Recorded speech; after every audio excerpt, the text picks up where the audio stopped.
Hey guys, Professor Bill of Comic Book University and the Life of Captain Marvel, issue number 2 of, I think 5? I can't remember. I think 5. Maybe it'll say it inside.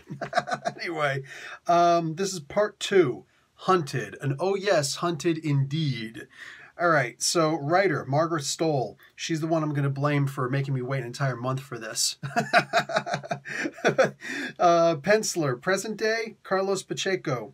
Inker for present day, Rafael Fonteres. Colorist for the present day, Marcio Menez. And then the flashbacks artist, Marguerite Savage. Letterer, VC's Corey Petit. Oh, so Margaret Savage actually did all of the art for the flashbacks. That's cool, because there was a short scene in here with visiting a grave. Anyway, Clayton Cowles on letters, cover artist Julian Totino Tedesco. There's a whole bunch of people doing variant covers. I didn't see any of those variant covers. I didn't really look for any of the variant covers, but I'm telling you what, although I prefer artists that are doing the inside of the book to also be doing the outside of the book, this is really good. This is the main cover, right? Yes, this is the main cover. And yes, it's the main cover. Sorry, guys. Anyhow, I dug this. Look at all the female astronaut. Yeah, I love that. I love that. If only there really were toys like that back in the day. But then again, it's not back in the day. It's today, right? This is back in the day. Just what's inside the mirror. So, and I don't see that doll in there. Nope, but I see a smaller version of that cat, and that's really cool. I love this. I love this. I really do. Like, this is just really beautiful art, and I love that you don't really get to see anything else. You don't get to see the difference between the floor and the walls, because that's not what actually matters. I really like that. And as a guy who went to vocational school for art and really loves, well, I used to love drawing, but man, wow, this is really good. That is really good. Like, that looks like something I would actually want to try and replicate. I dug that.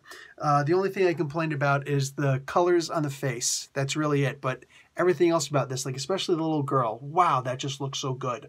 That looks really good. This definitely looks like a Rockwell. So, just enough fawning over the freaking cover.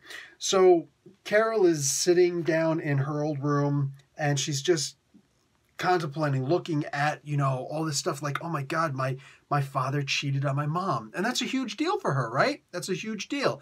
And here's the thing to understand about Carol Danvers. From what we understand, she left home very soon. She left home trying to prove herself to her father, to her family, to her father especially. Left home fairly early. She was in the Air Force for a while. I know that, she was after that, she was an astronaut. Then she went into security. I'm remembering all of this from the early Captain Marvel days when it was Marvel. There was a lot to her story, and obviously all the things that she did, they never really left a lot of room for, oh, she had a life before she went out and started doing all this crazy stuff before she became a superhero.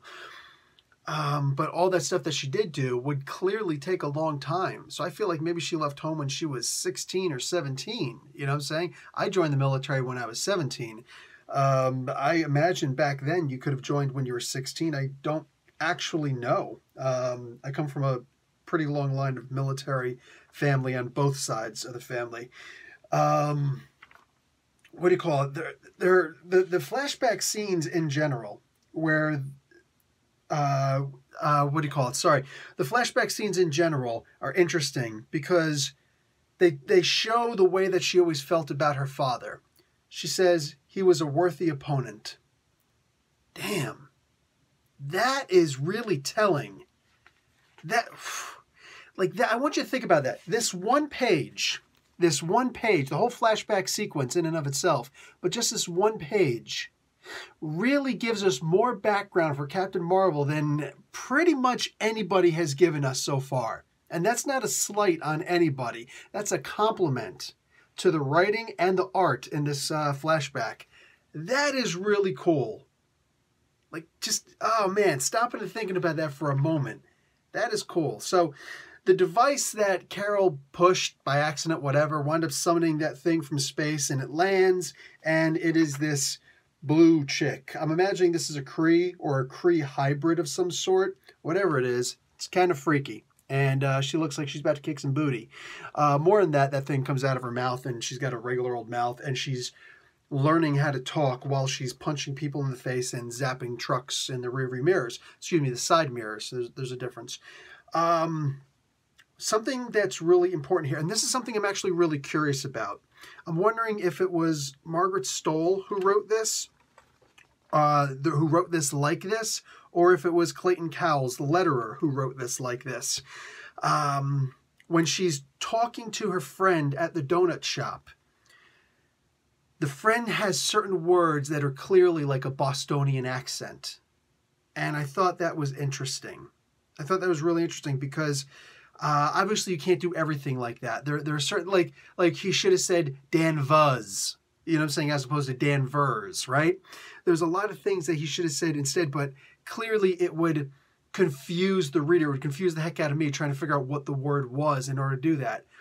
But I feel like it was written just perfectly. So that, and that's not like, you know, over-exaggeration of compliments there. That's literally, I felt it was exactly, it wasn't too much, it wasn't too little, it was exactly what I needed, at least, to keep in mind that this guy speaks with a heavy Boston accent. All right, so I'm imagining, what was that movie with Ben Affleck and his friend? Anyway, yeah, the Good Will Hunting, that one. It literally reminded me of the accent they were using there, you know, the South Bossy accent. And Robin Williams was in that too. How do I forget that? So, but it wasn't too much that I couldn't understand what was being said. So that was actually really good. That's the funny thing about this. This comic book isn't overtly great. It's all the little tiny attention to detail parts that make the comic great. That can't be easy to do, but it does show a lot of thought put into the comic book. And look, again, this is something that I've complained about. I've fallen off of the previous Captain Marvel comic book 3 times, guys. That's a big deal. And I've said multiple times, Margaret Stoll, apparently she's a great young adult writer. Like, she's gotten awards and everything, but I just can't stand reading this book. It's not my cup of tea. I'd read about her, you know, talking to other people who were writers, who got into writing from novels to writing comic books themselves, specifically Ta-Nehisi Coates, and getting this advice, and wow, impressive. She really, like, I know there's a lot of people out there who will sit there and say, oh, she's not worthy of writing comic books. What the hell did those jackasses know? What do you call it? You're worthy of writing a comic book if a huge major comic book publisher calls you up and says, hey, would you like to write a book? Because I think you'll be really great at writing a book. Yeah, that's what makes you worthy. You know what I'm saying? That's what makes you worthy. So I knew that she had to get some bugs out. I don't know if she were to go back to writing the regular Captain Marvel book again. I don't know if she is writing the... Didn't that end? I think that ended. But I can tell you honestly, based on what I'm reading right here in these first 2 issues, not only am I interested in seeing the rest of the comic book, not only am I interested in seeing the rest of this miniseries, I'm interested in seeing whatever else she starts writing again, even if it's Captain Marvel, because I feel like if she hasn't completely broken through and gotten into her stride, she's right there. She's right there where she's feeling... Sorry, I'm going to talk about a lot of things from running. I was in track and field in high school. I feel like this is where she's finally getting the feel of her legs, the motion. She's pumping her arms at just not too high, not too low, just the right height. You know what I'm saying? And just has that right pressure. I feel like she's breathing the right. Like, this is awesome. There's a sense of dread in here, and a very adult topic is discussed. She addresses her mom. She talks to her mom, addressing the subject of her father apparently cheating on her. Now, apparently, mom knew about this. I don't know if she knew about this before it happened, which would be better, or after it started happening and was still happening, or after it had ended. I don't know any of that stuff. It wasn't made clear here, and I'm kind of glad it wasn't, because I am interested in this conversation being revisited. But what I do like is that a very adult subject was touched. All right? Real quick personal history. This is one time when I was overseas, and I'm talking like, you know, you're going to meet all sorts of people when you're in the Army and you're overseas. And I remember there's this one cat who was talking to me about, you know, dude, my wife cheated on me. Now look, I'm an infantry soldier. Well, I was an infantry soldier. Infantry soldiers know more than anybody else. You don't get married while you're in the service, all right? While you're actually in service, you don't do that. Because, like, for me, when I wasn't overseas, I was 8 months out of the year in a swamp in Georgia. You know what I'm saying? So you only got 4 months where you're actually, you know, regular in your barracks and all that stuff, living a normal life, as opposed to out on bivouac 8 months out of the year in an effing swamp. Literally, I'm not joking, a swamp in Georgia. But, like, there were things like, what do you call it? The wives of infantry soldiers would actually turn their, this was, yeah, it's like a red light district in the what do you call it? The living quarters, the living homes, what the hell were they called again? I don't remember because I never lived out there. I didn't have a family while I was in. I lived in barracks. But the soldiers, the infantry soldiers who had families, they would actually have houses in the residential sections. And the women, I don't know about all of them, doubtful, but whatever. Some of those women would actually turn the garbage can lids upside down when their husbands were away for that 8 months, indicating that my husband is away. Come on over and let's see what we can talk about. So the soldiers who weren't infantry would actually go over and, yeah, no joke. Seriously, that's something that really happened. Oh my God, I'm spilling all the Army secrets right now. But, yeah, so like I heard so many stories about people cheating, and it's hard to be empathetic when you're like, dude, our drill sergeants told us in basic training, you were not assigned a wife. You were not issued a wife. It sounds rude. It sounds mean, but dude, like, I don't know what to tell you. But, you know, talking to some people, this one particular cat specifically about, man, my wife my wife cheated on me. I'm like, you know, is it a big thing? Like, you know, was a big thing? It's like, no, apparently it's just a one-time thing. She felt really bad. You know, I've been over on this tour after being away for so long anyway. This is just, this hurts, this kills me. Like, you know, do you think I should get a divorce? And I sat there and I thought about it and I told him no. You're going to wonder, what are you talking about? I told the guy no. I said, listen, one of these days I'm going to get married. And I did. I'm very happily married. But I said, you know, like when you think about I don't care if you're just watching TV or you think about your parents or your grandparents or whatever, but, you know, a lot of crazy bad things happen when you're married. A lot of crazy good things happen too, you know? And sometimes something like an affair is going to come up. And all of a sudden, that seems to be the one thing where it's like, oh, no. My husband beats me. I'm okay with that, but he cheated on me. That's a step too far. What the hell is that all about? You know, everybody's got their own little breaking point, all right? And that's their own business. But for me, I look at it as an indiscretion is an indiscretion. You know what I'm saying? Why is this worse than that? Is this so bad that, you know, you got your family, you got your kids, you got a life, you got a home, you got all this stuff? Was it actually so bad? Can we stop for a second? I don't care if it's the guy who cheated, the girl who cheated. I don't care. It's not my business. Is it actually so bad that you just say, that's it. This whole marriage is gone now. I can't trust you at all. We're done. Is it? Because if it is, then it is. But if it's not, ask yourself, is it? So this is a very mature subject. This is something that I actually studied in my one semester in psychology, and then I explored a little bit more in sociology when I'm looking at other cultures and things like that. So this is actually, this is a very mature subject. You know what I'm saying?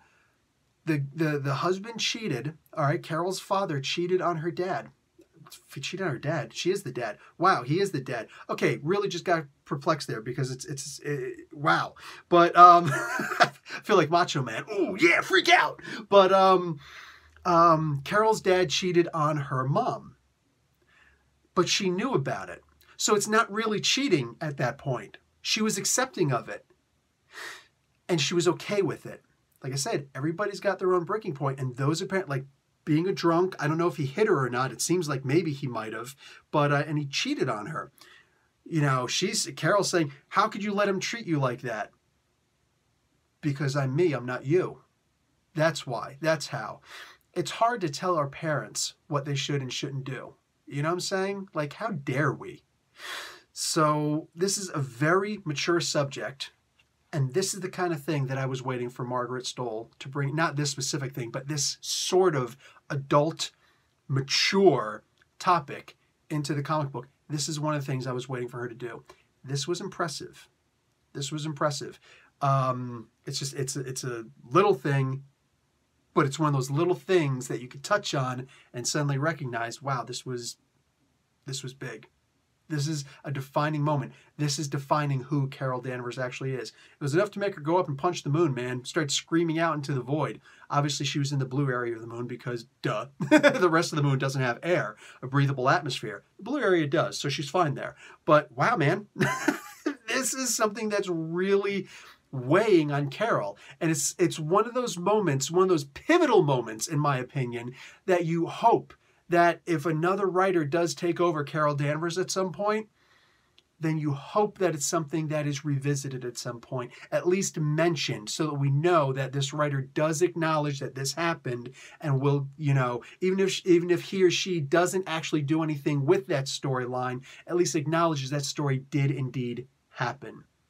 That to me is the most important part. We really got, so Carol Danvers is a human being all of a sudden. You know what I'm saying? She's not just some character who is raped by what would eventually become her own son. With, you know, back in the Avengers, if you don't know what I'm talking about, just forget that I even said it. It's not worth going back and checking that out. No disrespect to who wrote that. No names, dude. But wow, like what the hell was that? And the Avengers are like, well, she seems to be okay, even though she's mind controlled clearly. So we'll just let it go. What? This is treating the character with genuine respect. So, kudos. All right, that's it. Can't wait for issue 3. I can't wait for issue 3. All right, guys. Professor Bill, Comic Book University. Class dismissed.